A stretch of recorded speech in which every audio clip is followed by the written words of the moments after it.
Mumbra local दुर्घटनेत एका police कर्मचाऱ्यावर देखील काळाचा घाला।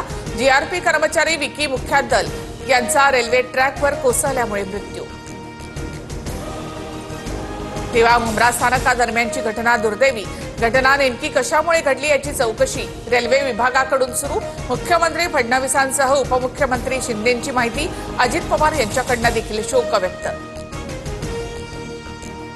असा एकही दिवस नाही रेल्वे अपघात होत नाही। रेल्वे मंत्री काय करतात? मुंब्रा लोकल दुर्घटनेवरून राज ठाकरेंचा सवाल। तर लोकलला दरवाजे लावल्यास लोक गुदमरून मरतील, राज ठाकरे यांचं मत। अपघातानंतर प्रवाशांवरच मृत्यूचं खापर फोडून चालणार नाही।